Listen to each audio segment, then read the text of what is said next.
Hello everyone, Jackie Ding here. Welcome to the busy son of a bitch. Hello everyone, Jackie Ding here. Welcome to Gridlife Midwest, where it's one of our busiest, funnest, most chaotic and hectic event of the year. Give you a quick rundown of our time attack lineup. You'll see a GLTC video separately. Literally weeks after the disaster that was GTA Atlanta, Alan Patton and the Thunder Bunny PhD Supra is back and alive. Slightly, battle scarred, but actually overall in remarkable shape, and I think mostly fixed up. And they're gonna try be racing for a win in street mod. Over here we have our PhD M2, still under development, still going through things in TrackMod. Getting really good. 32s last weekend was very encouraging, and now we're trying to build on that. We're already on the grippier tires because we have a new set. Thank you, Nankang, for sending the new set over. That is a game changer. That's gonna be big for this weekend. Over here, we have Brandon and the Artemis Performance PhD A90 Supra, also in track mod. Brandon's actually been finally getting in the groove. He's, put his big boy pants on and borrowed his bowls from his wife. And now this weekend, he's actually really fast. It's gonna be a fun battle between these two, and also a lot of other cars as well. Over here we have Wilbur. Wilbur actually been driving this car a lot and doing a lot of mods to it. We got the Verse V1X on the back and the Verse High Downforce over here. Very nice build, stock power still, and I think he's doing a great job with it. Finally, over here we have Kyle McHugh's a Neo Racing PhD A90 Supra. This car's, again, much like Alan's car, been in the walls, been in the wars at Road Atlanta, and I'm very happy to see it back out again. We put a lot of effort into, really fixing it for this event. It's a little bit bandaged up, it's got some tape here and there, but the important components are all there. The splitter is actually straight off of my car. It's on loan. If I can help Kyle and guys get back out there and actually try and compete for this one, I would. I'd love to see what all of these guys can do. I want all of us on the podium if possible. It's gonna be tricky. Hang on. We're about to go out for practice. Again, it's only practice, so we're not really trying that hard, but you still wanna go out there and show people what you can do, We're gonna actually try something really fun, as the boys are all here eating pokey. So we're actually gonna borrow Wilbur's V1X from Verus, the wing blade, and swap it. Borrow, actually. Just repo. Let's call it repo. We're gonna repo his wing blade, and we're gonna slap it on the M2 and see what it does. Illegal. It's not illegal.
It feels great. 33.0. It feels great. 33.0. It feels like a lot better. Alright, you want to the grip is insane compared to the UCW. The high speed, even the low speed feels better.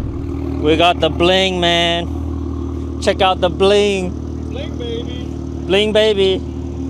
How'd it go? 33 flat. Oh shit, 33 flat? 33 flat? 33.02. Oh shit, all right. So we're really in the... Easy, baby. Easy. All right. Oh shit. All day long, baby. Oh, we really got a battle now, are we? Oh. We call it the PhD limitless spec. 18 by 11 and a half. This is in polished clear. 33 flat, pretty easy. In the hottest time of day, that's fast. All right, you join us at the iBug booth with the M2 before qualifying 1. So kind of throughout the earlier today, we kind of, established that the V1X rear wing from Verus is still a little bit better than the UCW that we have. You have to understand though, this is, in comparison to that, a very cheap wing. On the Supra, a wing kit with a UCW like a strong neck UCW costs about $2,900 from Verus, and from PhD of course. Versus if you want to buy the V1X, I think it's about $5,000, which really shows you how much more that wing itself is, because everything else is the same. Is it worth a performance benefit? That's up to you guys to decide. For us, fuck yeah, 6/10 a second. That's absolutely worth it. Thanks, John. VP MS109, going in. Our favorite fuel. We're probably gonna turn it up, are we? Map 3? Yeah, map 3. Map 3. We'll send it. All right, AMS performance map 3. We'll give it our best shot.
Brandon and Canacri got us.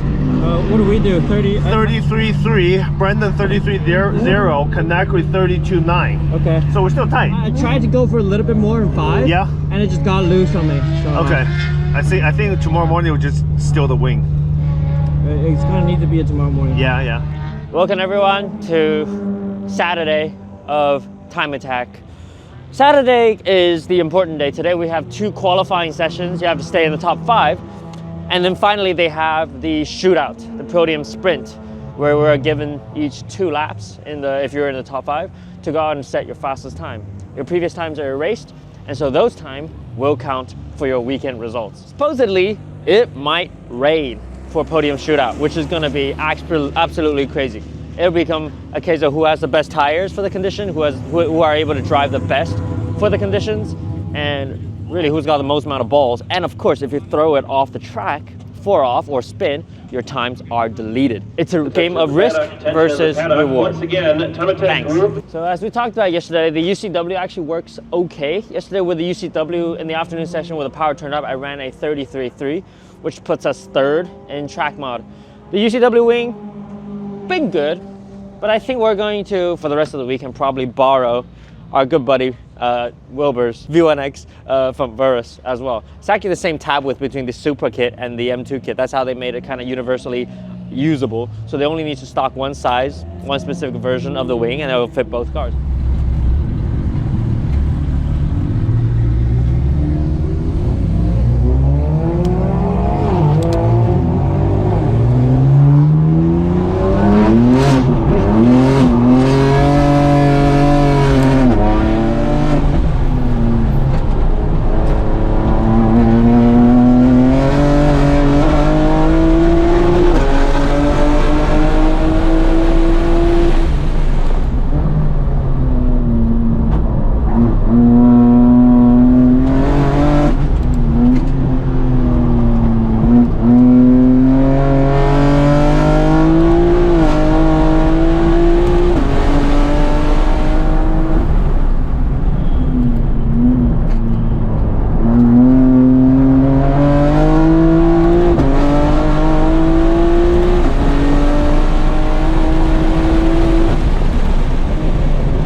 but we are currently sitting second overall in the entire event for time attack. Second overall. We just ran a 31.4 this morning. 31. Rev up a couple weeks ago in arguably better track condition. We ran a 32.7. So we found a second and a half almost just from Wilbur's rear wing and a brand new set of Nankan CRS. It's great. Car's good. We're finding a lot of time. The final shootout, the final podium sprint session, however, might be in the rain. And if it is in the rain, we're gonna have a good time. We're gonna have to try and finagle our way through. Thankfully, the tires are pretty new. They're 1 sessions used. We might be okay. Right now it's a PhD 1.2 with Alan Patton at a 131.2 and 131.4 overall for us. So a Street Mod car is winning the event overall, and our TrackMod car is sitting second. That's great. That's great. This guy's something. Brandon's at a 33. Kyle's at a 33. Wilbur's 38. Stock power. Everybody's trying. Everybody's pushing. I have a strategy for sure. Strategy talk, okay. Especially if it rains. Okay. Call me on the fucking phone. Okay. And then if someone goes off or someone DNFs, tell me. This way I know it's enough. I don't have to keep pushing. Yeah. 'Cause I don't want to throw it away. Like if it's second. Because you go out probably gonna be last. Yeah. Unless something dramatic happens this one. Yeah. Tell me what it is. And like we'll figure it out. But yeah. You guys ready for some drama? This is, I don't know, 15 minutes before Podium sprint, and the entire track is soaked. And GLTC fucking legend, time attack legend really. Time attack legend, really. Yeah, he's okay in GLTC. James Houghton, in a CSX, FD2, went off on his warm-up lap, like straight out of the pits. Yeah.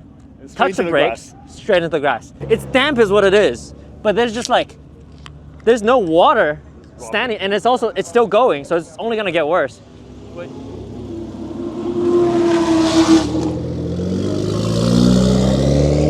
Streamer's going out.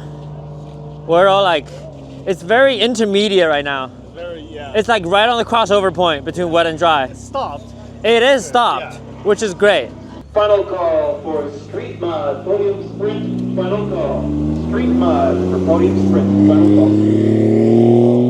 Street GT's out. Ido just ran a 42. I think Ido regularly runs a 34, so about 8 seconds off pace. Ido second lap, 38.3. All right, so 5 seconds-ish. All right, so it's not bad. Well, until the fucking that piece of cloud rolls in, and we don't know how that's gonna look. But until then, we try. I like how right before the camera goes on, Alex tells me, yeah, so in this sort of condition, it's all driver now. It's all on you now, he said. It's all on you now. I mean, I love it, but it's a lot of pressure. Ido and Guy said it feels like dry, which helps, but it's still 5 seconds off pace. I think it's there. We just have to try and get it. All right, let's go do this, baby car. Nobody's better at this than us. All right, nobody's better at this than us. I know you, you know me. Let's fucking get this one. We're in the 34 flat. 34 flat? Yeah, but I'll let you know if your first pass was good enough or not. Yep. Viper 33.3, but that's it. Okay. So what's the time to be? 33.3? Right now it's 33.3. All right, give me radio silence. Just tell me keep going or no, okay? Roger that. Good luck. 5, 4, 3, 2, 1, go.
We got him!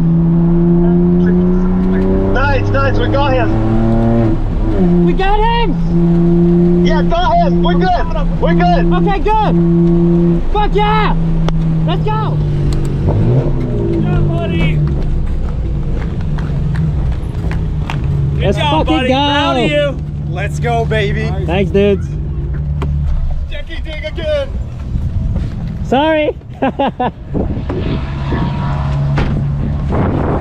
Sorry. Told you. Alright, let's get in the other car. Shit, man. You're fucking good job, dude. Good job. First time good here? Job, good job. That's something. Proud of you, dude. In the paddock, attention in the paddock. This is the 5-minute call for GLTC. 5-minute call, GLTC. And up next is TrackMod. Wow, this is a tight one. It was pretty dry during TrackMod.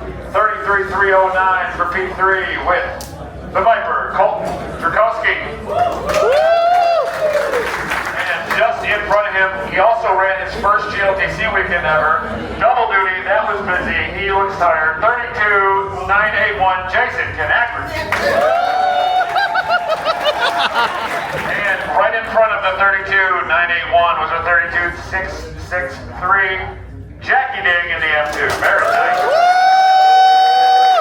Don't break that bottle on the ground, please. Not allowed. I don't want to buy a new tile. The 213, man, it got wet for him. That poor buddy. In the RX8, yeah, let's read. It's been a long weekend. I'm gonna do this last part sitting down. On the guardrail, in the pit lane of Gingerman. Feels good. It's been a really hard work weekend. I'll be honest, M2 wasn't really the focus for me this weekend, but somehow we will keep making changes. Alex keep making changes that just kept working. You know, even though my head wasn't really even in it, I didn't do a lot of data studying, and we weren't even thinking about it too much. I wasn't anyway. And well, first off, the V1X wing proved to be really quite substantial for the M2. It definitely turned the fairly neutral characteristic of the car to a slightly more push under. You can tell in Podium sprint a little bit, there was definitely a little bit understeer through 789, but that was also because we kind of softened the car up a little bit just in case it was wet. Luckily it dried out and it was basically at like 100% dry, maybe apart from some of the curbs. The lap was okay, but it was enough. Enough for Gridlife Midwest TrackMod P1. I think this is like the first festival win for the M2, and it's big. You know, we won Barber I think last year with the M2, but Barber last year was a kind of like a semi Gridlife event. Half of it was J-Zilla, so a lot of the competition cars didn't actually end up coming out, so the competition wasn't as stiff as it could have been. This, on the other hand, we had to fight off a McLaren, a Viper ACR, Brandon in the Supra, and a couple other cars too. So I'm very proud of the effort. So it's great. It's just great.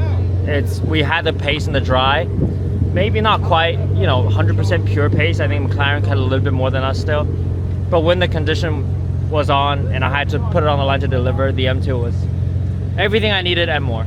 Obviously, we need more upgrades. We need more power. We need more grip.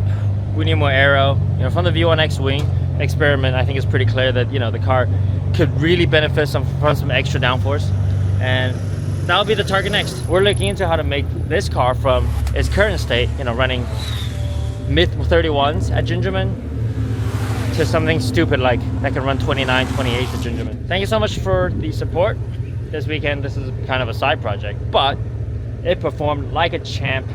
Absolutely flawless, zero fault. AMS is tuned absolutely fantastic. VP Racing, fuel and coolant and everything, absolutely fantastic. Car drove like a fucking champ around this tight and twisty track where a lot of traction zones needed. Jersey dampers worked like a charm. Nankang Motorsport tires, CRS, absolutely fantastic. Car was just perfect. Usually Midwest is the event where all the track condition worsens. Everybody's struggling for lap time, but we ran our PB here, best time ever by about a second and a half. So what a freaking car. Our first festival win with the M2. Thank you all so much for watching. See you all in the next one.